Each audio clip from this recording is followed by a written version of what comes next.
Hi all, we're just waiting for I was off stage. Brandon and everyone's joining. Fantastic.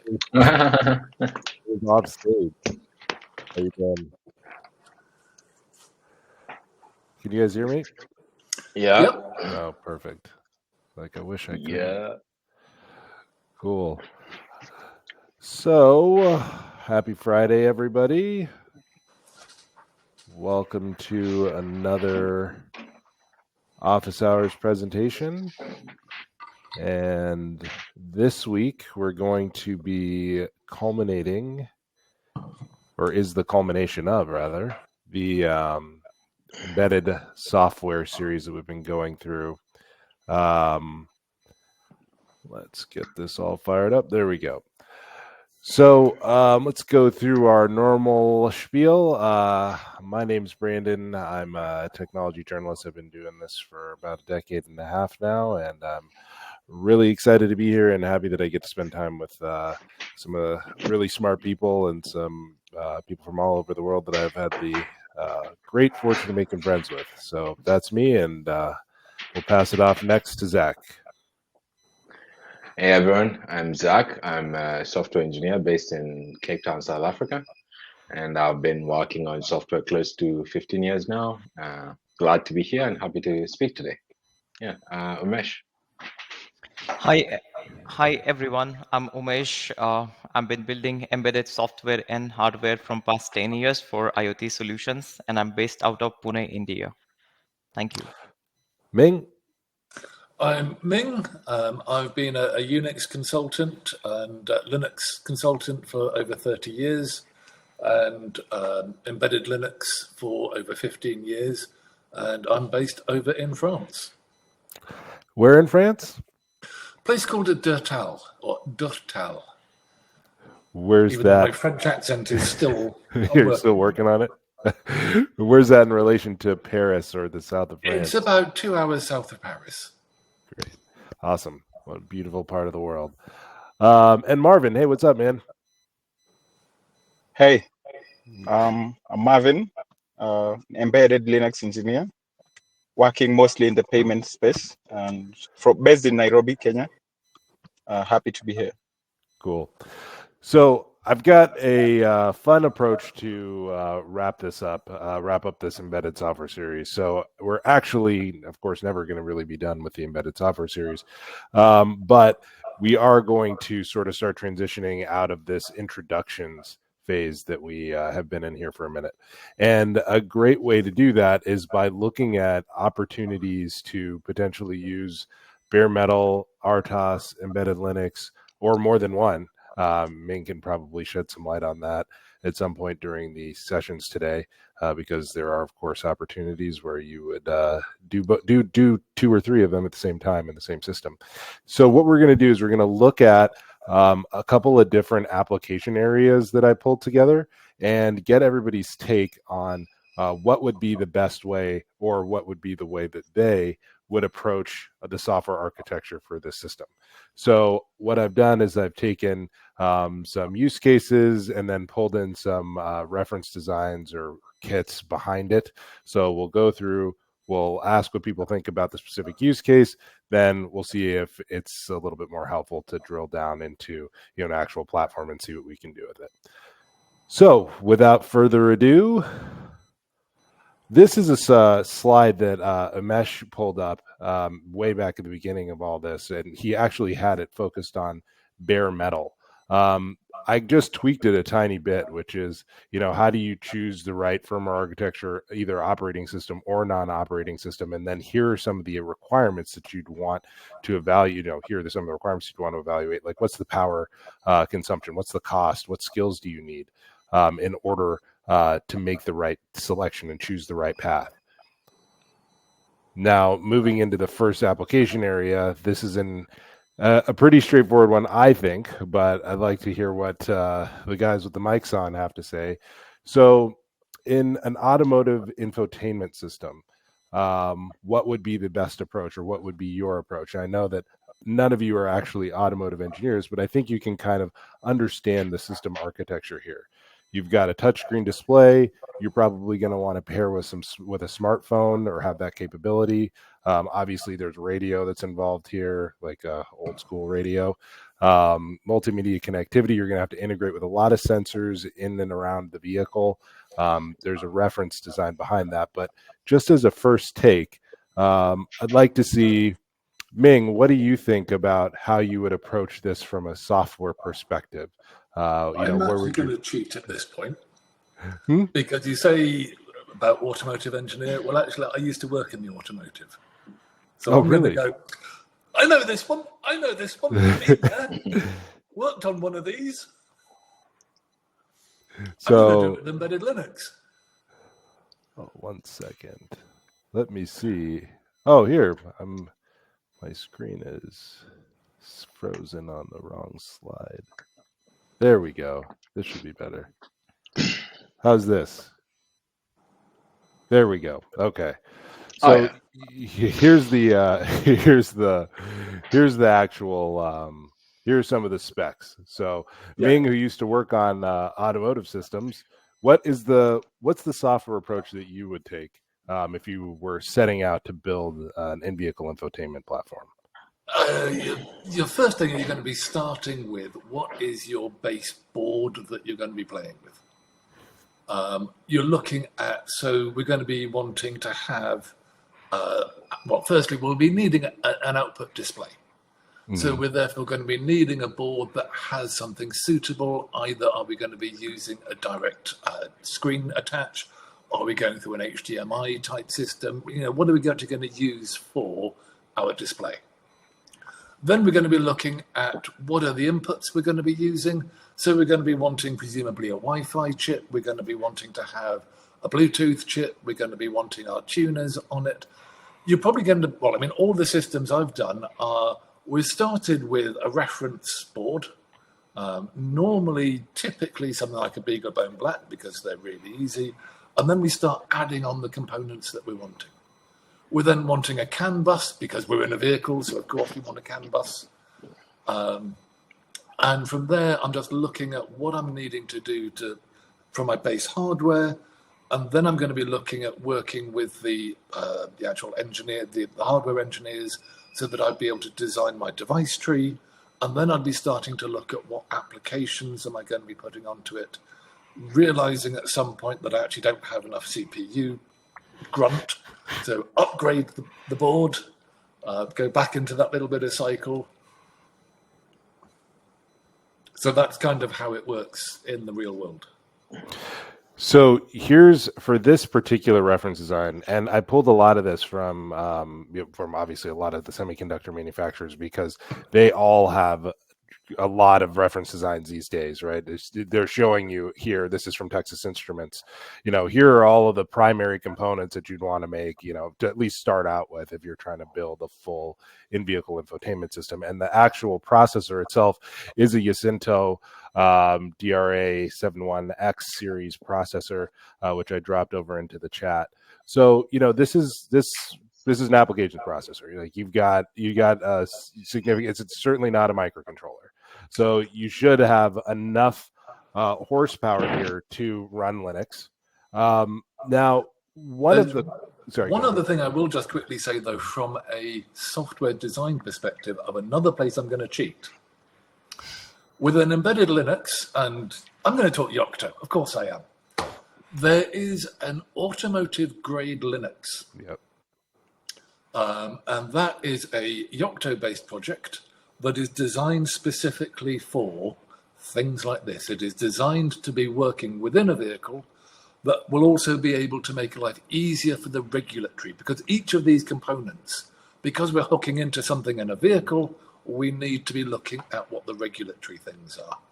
Yep. AGL is an awesome framework. So like Ming's pointing out, and we're going to get through a couple of these through the course today, hitting safety critical or regulated environments, right? You do probably want to look for things like AGL, which have already considered a lot of that stuff and might give you a jump start. Depending on what the application area is. Now, not every application area has something like that, but AGL is an awesome place to start. A question that I have for everybody here is that when you start looking at a system this complex, are you going to use Linux to do everything here? Is it the best option? If you are trying to manage connectivity, if you're trying, wired or wireless, if you're especially integrating the next thing, a little prelude here, if you're integrating with like the digital instrument cluster, which actually the IVI system is not a safety critical system. The instrument cluster, however, where your gauges and all that stuff is a critical system. So does it make sense to use Linux here in every case? Because Linux is not, a hard real-time operating system. What do you say, Ming? Because I know you're working on a system that's mixed functionality right now. That what we'd quite often do is different parts of the vehicle are going to be running different operating systems. Yep. So things like the touchscreen, the actual infotainment system, we're going to be running Linux on that because everything just is so easy. Cluster panel, you can do, but what we would tend to do for a lot of the boards nowadays have got, as well as your main CPU, they'll have a programmable real-time unit that we can actually knock out some of the real-time processing into the real-time core, and then have Linux doing all of the non-critical stuff, the critical stuff being handled by a real-time core that is off the main CPU. And those cores, one of the platforms that has those, one of the first places I saw those introduced on an eval kit was BeagleBone Black. One of the BeagleBones, but the Black, I think, had these Black. Yeah, it's got 2 PRUs. Yep. So when you're entering that world, you're now BareMetal, right? I mean, there's not even an RTOS happening there. So you're just BareMetal, just running as close to the silicon as you can. What are the reasons? Are there any ways to get around that? Like, are you making your design much more complex? Are there ways to abstract all that, or when you get into some of these tasks, that's just the belly of the beast? It's the nature of the beast. You can abstract a little bit because you'll be going across a particular communication channel. Mm-hmm. But once you've gone the other side and you've gone into the dark side of BareMetal, then it's a different world. Speaking of this, now this is just sort of a curiosity because of the infrastructure that exists today. What do you guys think? Would it even make sense to at this point try to do anything that wasn't, for example, automotive grade Linux based? If you set out to build an infotainment system, it might be a little bit of the tail wagging the dog at this point, right? Where it's like, well, the AGL already exists, so it's going to take away 80% of the work that we've got to do. So that's going to start dictating our hardware, and maybe even in some cases some of the features and capabilities that we are going to offer because it's already baked. Is that a pretty common approach, we think? What you'll actually find is if you're not using AGL in something like this, you're going to be having to do a massive amount of justification. Why not? Mm-hmm. Mm-hmm. Very good. Well, so in this case, it seems like Linux is a clear path. It just makes the most sense, primarily because there's a lot of infrastructure already out there. But like I was saying, there's something that's connected, sometimes integrated, but often, connected as a discrete subsystem attached to the IVI system, which is the instrument cluster. Now, instrument clusters for a long time have been either developed, just straight up by the manufacturer or just themselves. Until very recently, they were analog gauges, and they've also been built a lot on real-time operating systems. And part of the reason for that is like I was saying before, these are considered critical systems, so that the driver can see what's going on with the vehicle, know how fast they're going, etc. Any thoughts here on approaching this? You're going to be running some sort of a graphics, framework or library on top of this if it's a digital one, more than likely. Can you do this on Linux? Should you do it on an RTOS? What's the approach here? Zacck, if you want to go first, and then I'm going to give some opinions. Okay, so because you might end up having timing deadlines, you need to display some sort of bit of information within this amount of time before when it appears or something of the sort. Then you might end up with a sort of real-time operating system that is for this kind, like automotive grade Linux. You might find a version or a branch of an RTOS that is for this particular purpose. I would end up choosing a real-time system here because just because of the timing deadlines that you have rather than anything else. Yeah. I mean, And so you can blame somebody else. yeah, as well. I mean, so the thing about choosing the real-time system is it's not that you ever set out to go pick a real-time system. It's that you end up having an insurmountable number of tasks to manage. You could, if you had one real-time requirement, one task that has real-time requirement, but just one task, and this is what you needed to deliver with your system, you could easily achieve that without a real-time operating system. But when the tasks become a certain number that you're dedicating quite a bit of development time to build schedulers and timers and debug them, and then you could offload this into some sort of library, which happens to be a real-time operating system. So yes and no. Umesh, here I've got a question for you specifically. So one of the things that these systems or systems like this have to do is fast boot, right? You know, it's like when you turn on your car, if you've got an infotainment system in the middle, it always takes a few seconds to fire up before your backup camera comes on, which to me is always a little curious. Backup camera seems like it should come on immediately, but your digital instrument cluster needs to come on like immediately, right? That has to be there right away. What do you think the implications are in terms of something like fast boot when versus when you're using an RTOS versus if you were just to run BareMetal? I mean, are you able to architect things these days that it's basically instant on if you're using an operating system, or are there places where you just prefer, if we've got to be working immediately, to just go BareMetal route? I think I would, for this application area, I would prefer to go with RTOS. And I would probably, the reason why I would use RTOS is because I want to pass over the responsibility of having the GUI to be run over RTOS.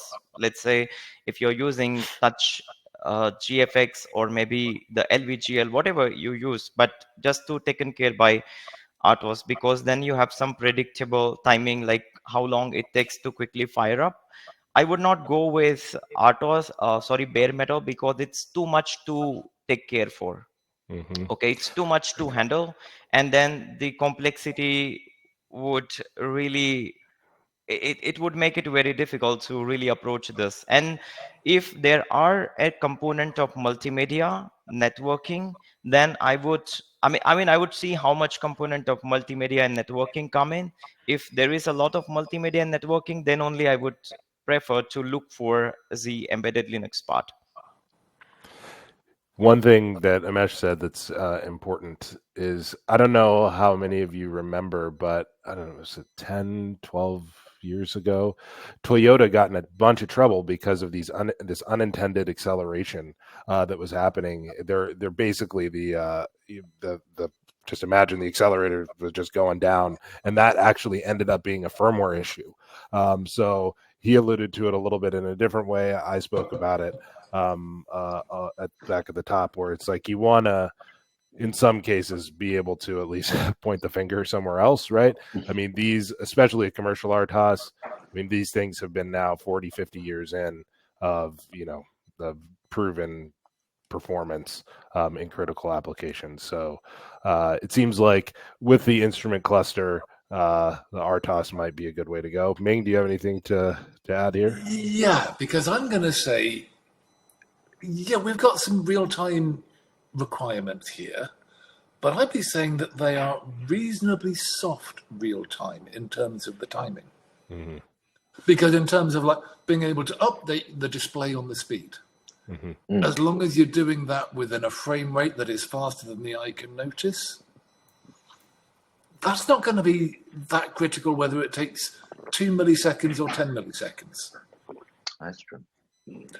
At which point I'm going, there is an argument for an embedded Linux with the real-time patches.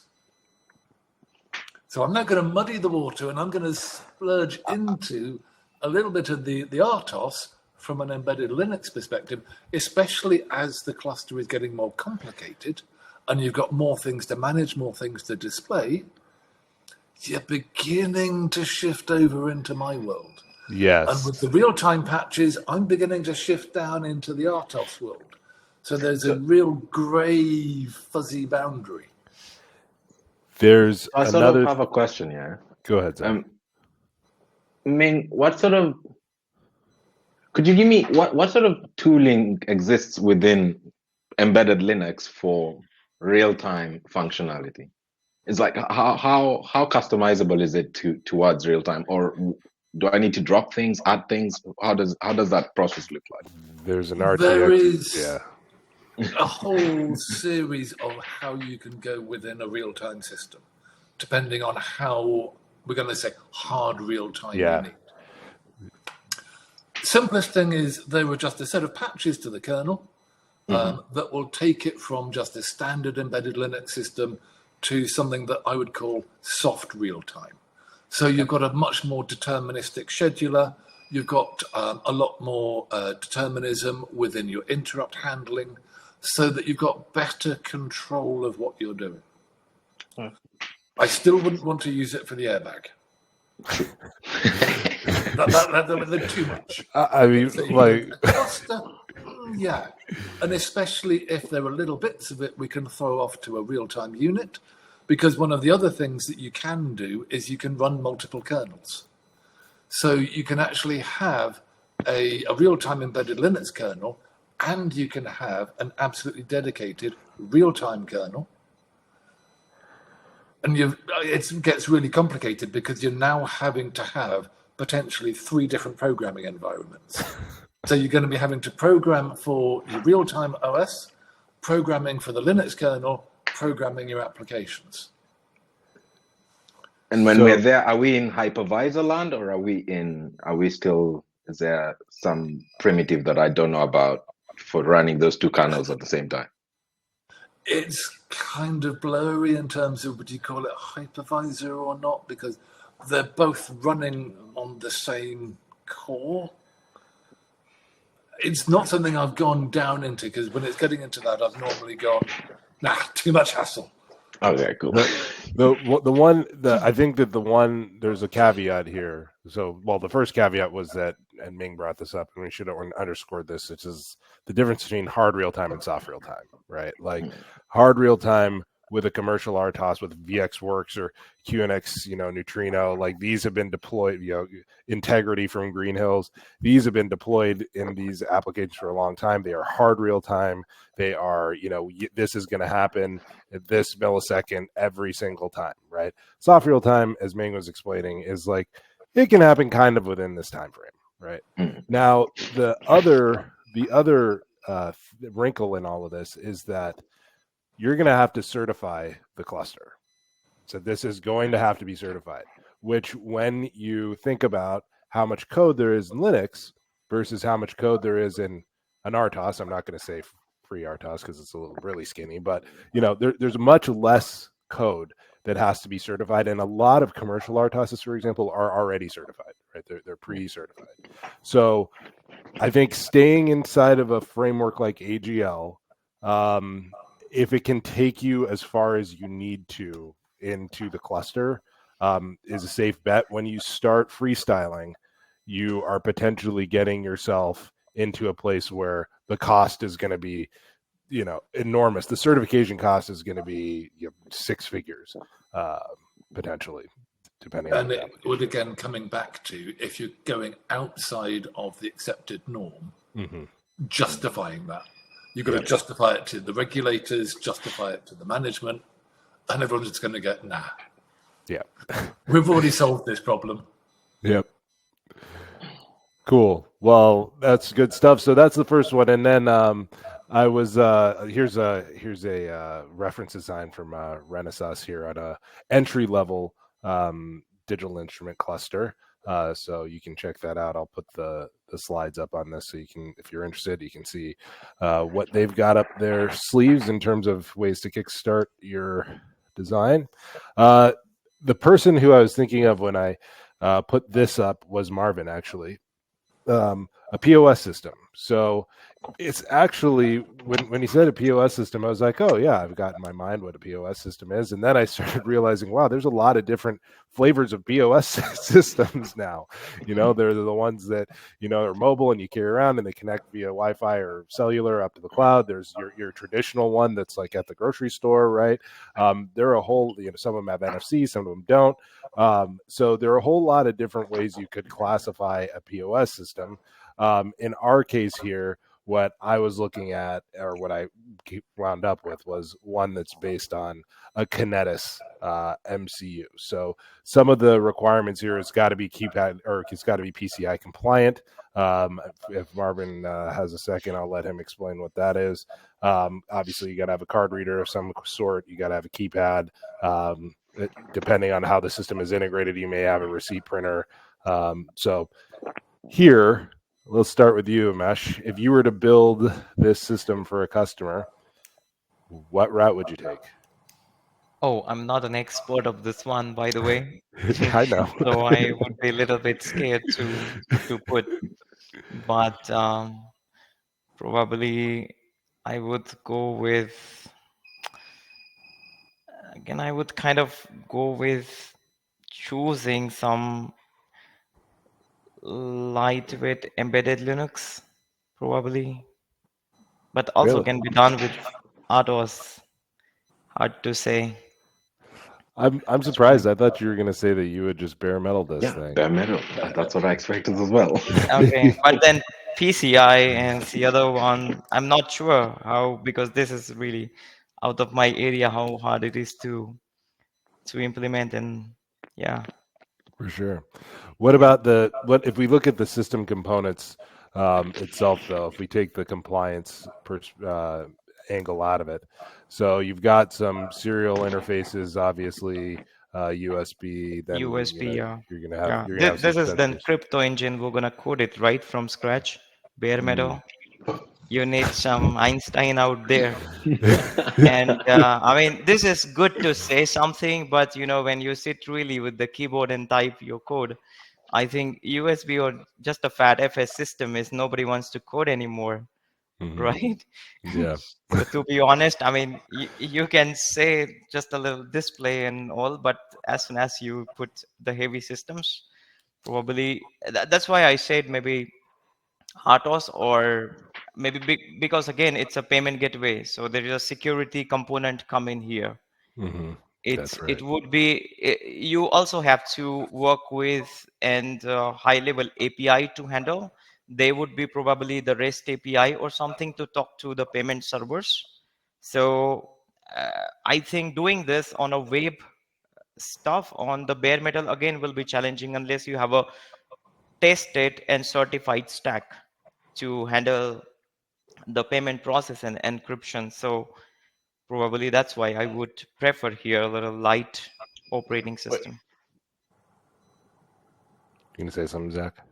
Yeah. So I met someone in some other embedded server, and they have a system like this. And what they do is very interesting. So anything they can do bare metal, they'll do bare metal. And the whole thing ends up being in what we would call bare metal. But what they do is when they get to like USB, they'll use their vendor provided USB driver. And then when they get to Ethernet, it's like the big things, USB, Ethernet, like the bigger drivers that you're not going to be able to do in a week or less, they would use the HAL provided one. So I don't know what we call something that gives you a hardware abstraction, but it's not. But it's still not real time. Where does that fall here? Does that fall into BareMetal? Because that would seem like someone would do this in BareMetal. But then that's where this discussion gets interesting. Like when you define bare metal is a register level code, then I would not take a risk to talk about, you know, some kind of API, because somebody will jump in and then say, okay, then you're using some HAL API and now it's not anymore the bare metal, and then why are you then but then when we put HAL API, then what is wrong, what is a problem with the RTOS API, right? Any It's true. RTOS you can take, but then RTOS is again just an abstraction. It It's true. again uses the access the low level hardware. So I think uh, it's like when we make any display product, okay, we can develop the display product uh, with and without real-time operating system, right? Now, how would you make a decision whether you need RTOS? I mean, the display with and without RTOS is based on how much things you want to handle. So let's say if you are building this wristwatch, you need a UI, but you don't need heavy interfaces, right? So here you are not connecting any, you know, display to handle or some big SD card or something. I mean, that way I would see. But here in this case, in this architecture, I see a lot of advanced interfaces.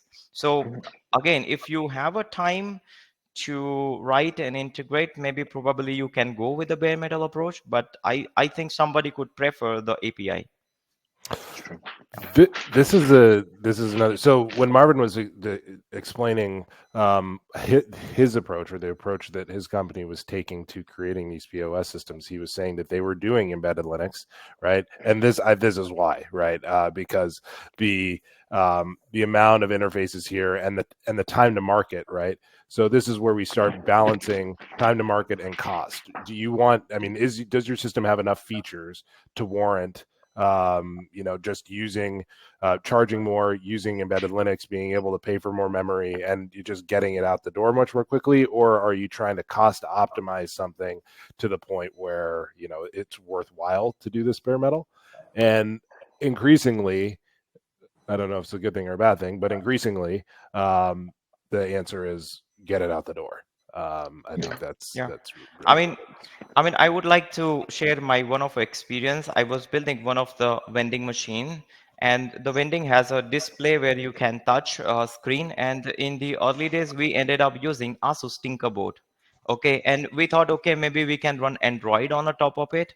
But then again, we drill it down. We use RTOS, and then then we use embedded Linux after that, because the reason was Asus is to port the Android on the top of it, because we need to design UI using Android. That was a crazy idea. It didn't worked out well because Android wasn't stable at the time. But then we came to embedded Linux part, and then when we ended up very close to the product where the final decision is made, we ended up with RTOS, right? And in that case, the entire display is handled over the RTOS, and then the other interfaces, like in machines, you have to spin the motors and you really have to be on the time, right? So real-time behavior. So this kind of things happen. So that's why I would rather stay with an operating system. So Marvin, we've been talking about you, all good things, of course. What can you explain your architecture where we've now gotten onto a POS system? You said that you were working on that and you're using embedded Linux. Can and you're building on top of embedded Linux. Can you explain why that architecture was chosen? So we have three flavors of payment of POS systems. The first flavor is based off RTOS.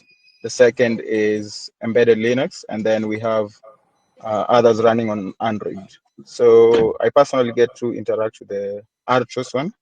It's been a while now. So the RTOS one is a small device, obviously resource constrained, and to communicate with the servers or to operate, it always needs to be connected via Bluetooth to an Android device. So all connectivity that needs to get to a server somewhere, the Android application and the companion Android application will handle that. And then now what I primarily work on is the embedded Linux one. and the decision was really not on our company, because the hardware and the embedded Linux flavor is also the hardware and the embedded Linux layer and the SDK are proprietary. So basically, most of the card operations. So how it works is, for PCI DSS compliance, is there is L1. The first level for EMV certification. There's L1, and then there's L2. Both are handled by the manufacturer. So L1 will be at the hardware level, and then L2 it will be at the embedded Linux level. So we do handle L3. So that's basically our application based off the SDK.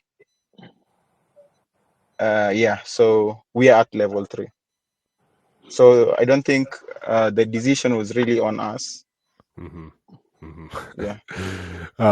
It rarely is. So, could you just speak a little bit more about the PCI compliance you were just talking about? I mean, how much do you know with it, or is a lot of it either built in or abstracted? Okay. That lies on us also. So basically, you need to certify anything that, or any system that will be looking at the card data, so the PAN number or the PIN. So any system that gets to interact with the PIN and the card number has to be PCI compliant. So basically, that's how do you, number one, the card should never be at any point stored or looked at in clear text. So basically the PIN should exist in one computer, and that's the card owner's brain. So to be compliant is, at every level that you view the PIN, and view is in quotes, is you just verify that the PIN that was given to you is the PIN that the user has with their issuer. So PCI compliance is basically making sure that you follow this. Like, at no point is the PIN stored, and if it was at one system, that's now the POS system, entered manually, like at the point where you've encrypted it and sent it out. If I do, maybe if I have a view of memory, I should not be able to see that card. Okay, so Things like that. that's where I was going to start, and Ming, maybe you can jump in here and help explain this to me too. Is if you have data like that, I mean, clearly, in order for this system to work, you're going to have to input a pin, and that data is going to have to go somewhere. Probably just into memory.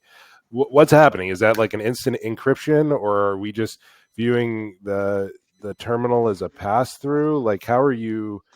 Like, I'm trying to wrap my head around how this would work. From a PIN, I believe that is only used in the same way as a password for verification. It wouldn't actually be stored anywhere, because that would break PCI compliance. Comes no surprise, I used to work on a payment terminal. As one of the other things I've worked on, it was an on-street payment terminal for car parking. So having gone through all of this PCI compliance and actually created a POS system and a whole basic payment kiosk system. So it's making sure that at no point those critical, so as Marvin was saying about the PIN number cannot exist anywhere. You use it as verification. It actually becomes more interesting from a PCI and the PCI compliance manual is like this thick. Boom, there you go, read that. And you've got to tick off every single box in it in order to be compliant. I was also doing it for online payments when you're dealing like the CVV, your 3-bit code on the back of your card. Exactly the same thing applies to that. You cannot store it anywhere. It's only ever to be used in flight, because if you've got that, then you've got basically access to that customer's card. So there's a lot of work to be done on PCI compliance. Awesome. Let's I just realized where we were on the clock. Let's keep it moving. I don't even know what this is, because I haven't seen one of these in a long time. I've been to one of them in a long time. For those of you, this is a machine that you go up to and that you put your card in and it gives you money. Or sometimes it tells you that you don't have any. And it gives you a little piece of paper.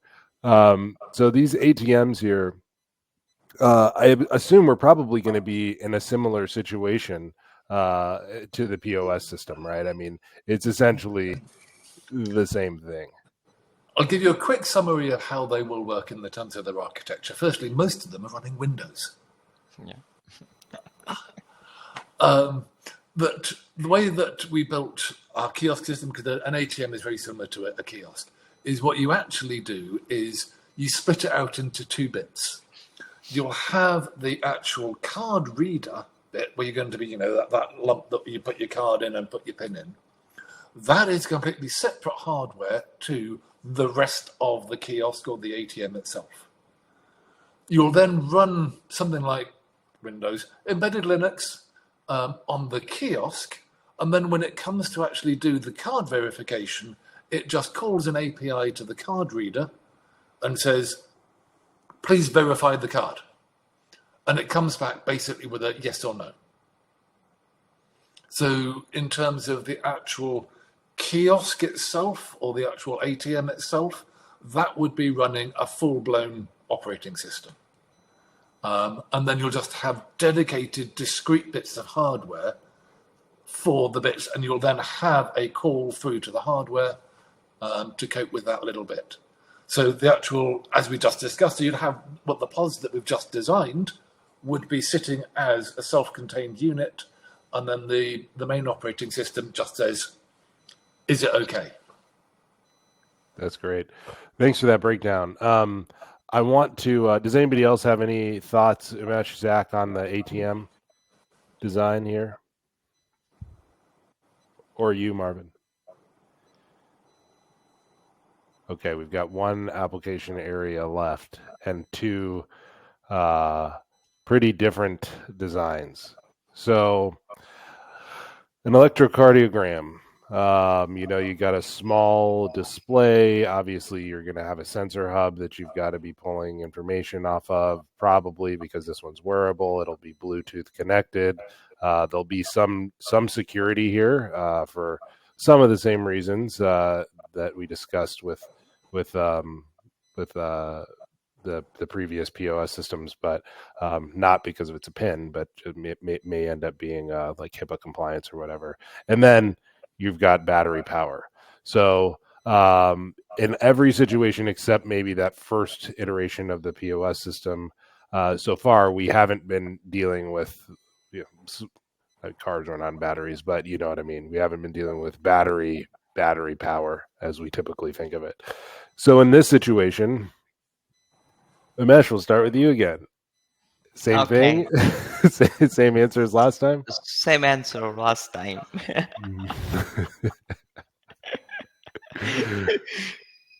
Really, this time I would give it a try with BareMetal, but I would not say, because that's why we build prototypes, right? That's where we see what is the idea, really make a sense, right? But this time, at least I would give it a try with BareMetal.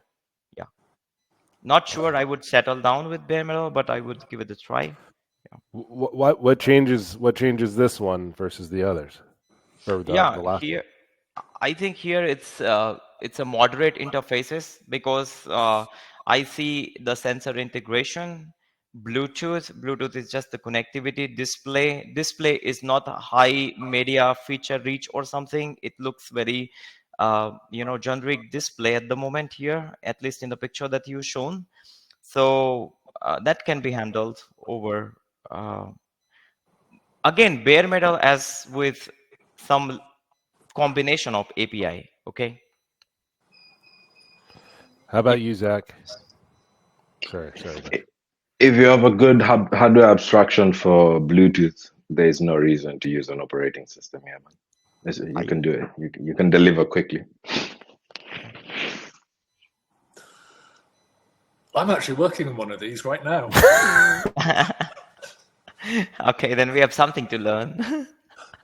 If you took off the display I'm saying absolutely bare metal because that's what we're doing. It's not only just with the ECG, we've also got other sensors as well, but it's a medical wearable device that I'm working on. Yep. I've got to be. I tried to pick some of these applications that were on the line here, where it's like, okay, well, if you don't have a display here, if you don't have Bluetooth, this is just a sensor. I mean, this is just a sensor node, right? There's nothing special about it. So I think this is an awesome example of where, like Zacck and Umesh were saying, you look, if you can get a hardware abstraction layer and try to abstract away those specific parts of the design that may be a little complex and somebody's already done a lot of the heavy lifting, this is where you can save, right? You can save time, you can save money. Like they just said, it's a bare metal design. So make sure you look for those opportunities. One thing I'll quickly say again, coming back to, because it's medical, regulatory. Mm-hmm. So for a lot of the things like your actual hardware drivers or whatever you're going to be using to talk to your hardware, again, there will be pre-checked regulatory devices. So it will come back to, again, of you need to justify why you're not using that particular framework. So I had for any of you guys who build a medical device. So these discrete chips, this ECC 508 that Microchip develops.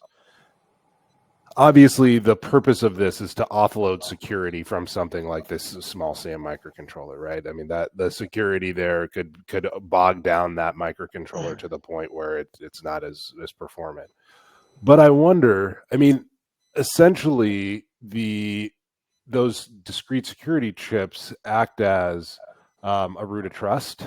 How much can you do on the regulatory side in terms of data, if there's sensitive data that's being passed, can those be brought into play to help with some of that development, right? Because you can store keys in there, you should be able to store other things in there in a secure fashion. I don't know if you thought about that at all, Ming, or encountered that. Oh yes.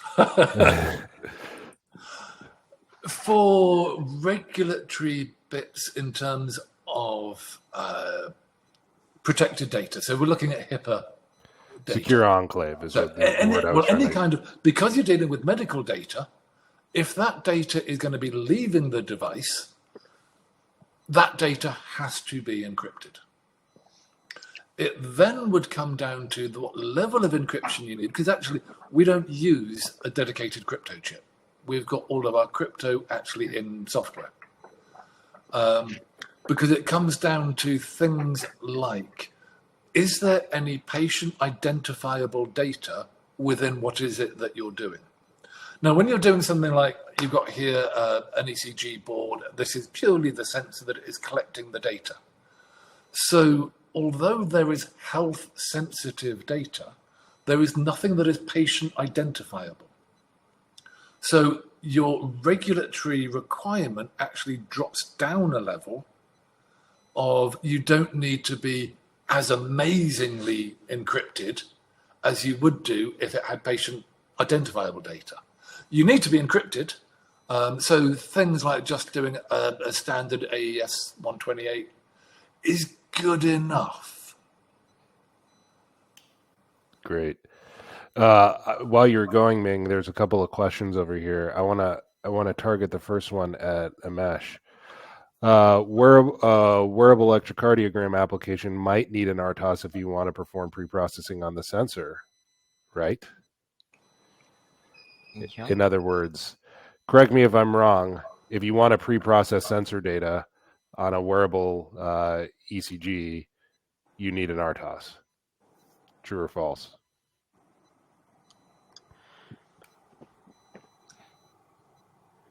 I'm going to say false. Yeah, I'm on that. Yeah, but absolutely, as well. because, well, it depending on what level of processing you're doing. But the reason I'm saying false is because we do a bit of pre-processing of our data, and we're bare metal. That's right. I'd agree with that. Yeah, Puneeth, I don't think that you need I don't think you need to do any data pre-processing, or you need an RTOS to be doing any data pre-processing. Yeah, there's well, an interesting thing is, so this is one of the reasons, in my opinion, some of the abstraction that we're getting today from operating systems and HALs and APIs is kind of a negative, which is, you know, people were doing stuff like pre-processing data for a long time before like free RTOS, for example. You know, you just have, you know, pipeline processing, staged processing. So you don't necessarily need to add that. And this is part of the reason we want to have these conversations, is just to let you guys know that if you do get in these situations, there may be other alternatives. I would also say, just on a quick thing of that, of what people also need to remember is people think too much hardware for things like being able to do a low pass band filter. That is just a software algorithm. You don't need an OS. It's just a bit of code. That's awesome. Now, here's another question I want to get to before the very last example, which might blow your head off. Ethernet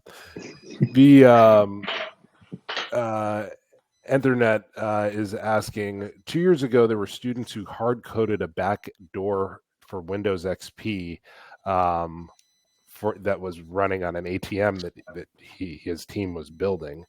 And it essentially allowed them to access the machine. They were able to gain unauthorized access to this machine. Are there any tips on how you can prevent that? I mean, you know, somebody building in a backdoor. I don't know. It's better hiring, better HR. I don't know. Secure boot. Basically, trusted platform module or TPM type thing on your hardware, so that you're then only loading something that has been signed. So you've got to start at your trust model from the very bottom and working up. And then, of course, I'm going to say the best thing to do is replace XP with Linux. It's an upgrade. It is. Oh, that's awesome.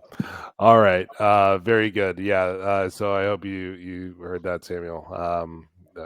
TPMs and secure boot. Okay. So the last one, and this is going to be right in Umesh's alley. I'm just kidding. This is a multi-parameter patient monitor. I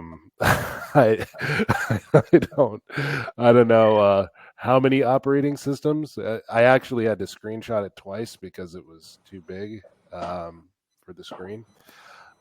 This is from TI. They've got hands down the best reference designs and probably the best documentation around. This is very detailed, as you can see, but this multi-parameter patient monitor, you know, it's got a battery, keypad, man, what else? What does it not have? Display, memory card, speakers, you know, connectivity, both physical via USB and RS-232, and then I think also there were all sorts of protocols over here, you know, BLE, Zigbee, Wi-Fi, sub-gigahertz, NFC. Wow, I mean, you have sensors galore, electrodes. This is a situation where my assumption was you're going to be using more than one approach here. This is a multi-approached, operating system / BareMetal platform. What do we think? I mean, the fact that you have sort of something that looks like an application processor and you have field programmable gate arrays, you're already in so many paradigms. You're going to do so many things. Yeah. Sorry, Umesh. No, I was just saying there will be a lot of special chips required, special microcontrollers, especially which TI and Microchip has an expertise in, especially processing the analog data. We have seen there were a question in our server today morning. I saw somebody wants to read the voltage which is at the level of millivolt, and there are some 8-bit microcontroller from Microchip. I know they have an internal reference ADC, right, for this kind of feature. And of course, this kind of microcontrollers, you can't run the operating system on such a microcontroller, but those microcontrollers come with very special feature which gives you the ability to process on this analog data. And as the product itself, the solution itself is the healthcare unit, for sure dealing with the analog data with the analog sensor, highly accurate. So I think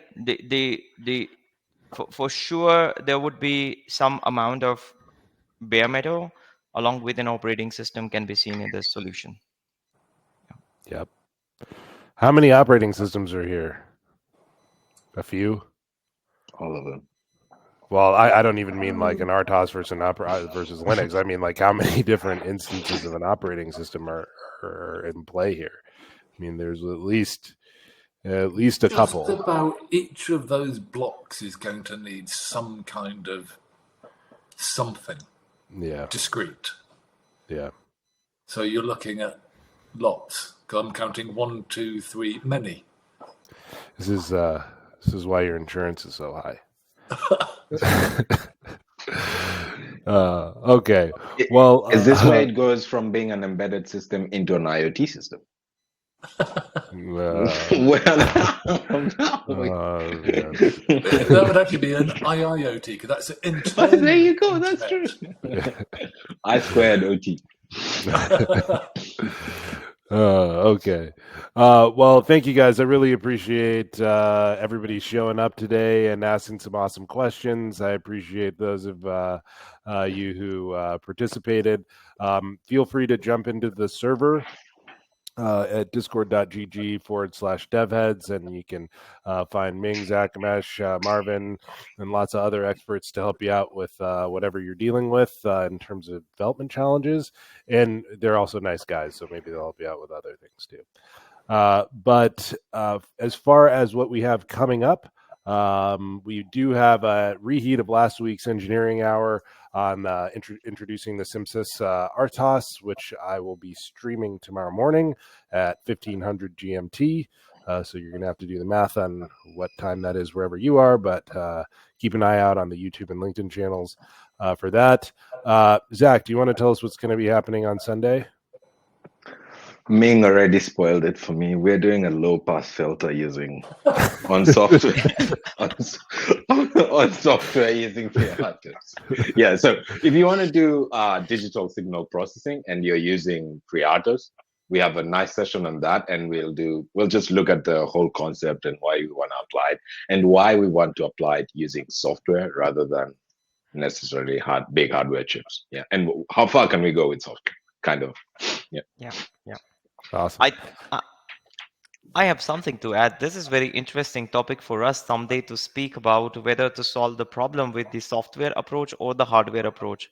Because the problem that I was talking about in the beginning was somebody posted a question to read the voltage at the millivolt level can also be solved by putting some kind of gain amplifier, and they can still go with the reference voltage 5 volt or 3.3 volt, but it can be easily done if the microcontroller has a built-in internal reference voltage can be used, and that internal reference voltage could be just 1.1 volt, right? And then you can fraction the voltage at very lower levels. So I think this is a very good topic. Thank you. Thanks for that. Ming, do you want to say what we can think about or look forward to regarding SBOMs? So I'm going to be looking at software bills and materials, what they are, why we need them, how to then actually make use of them in terms of being able to share with other suppliers, with vendors, with clients, what your software actual entire inventory is, and also how you can be making use of an SBOM to help and assist with any security, vulnerability planning, and doing any security mitigation. Yep. So If you a broad thing to cover. if you're thinking about using Linux and shipping it into a commercially, if you're using Linux commercially, I'm this is exactly going, no, I'm saying if you're using software. yeah, software. yes, that's true. That's true. And actually, that's one of the interesting things now about Zephyr is trying to integrate that from Go, right? So this is going to be really critical. Just getting into this mindset of SBOMs, making sure you know what's inside of your stack. This is really important if you're trying to And stay it's organized your and successful. entire stack of, again, because I'm medical regulatory, our BareMetal sensor device, we need an SBOM for that. Yep. So anyway, good stuff. I think as Ming puts it, doesn't have to be Yocto specific. It's just software in general, best practices. And then of course we got a bunch of different things coming up in the server. So you want to stay tuned for that. We're a little bit over time, so I'll just save everybody the trouble and just acknowledge that we were doing 127% as usual. If anybody has anything that they need or want to provide to the community, feel free to drop it in the general dev chat in the server, discord.gg/devheads. And then thank you for bringing your grain of sand this week. Appreciate all of the panelists. Thanks so much, guys. It's a lot of fun. And we will see you in the server. Yeah. Thank you. Nice weekend, everyone. Cheers. Bye-bye. Happy weekend. Bye-bye. Bye.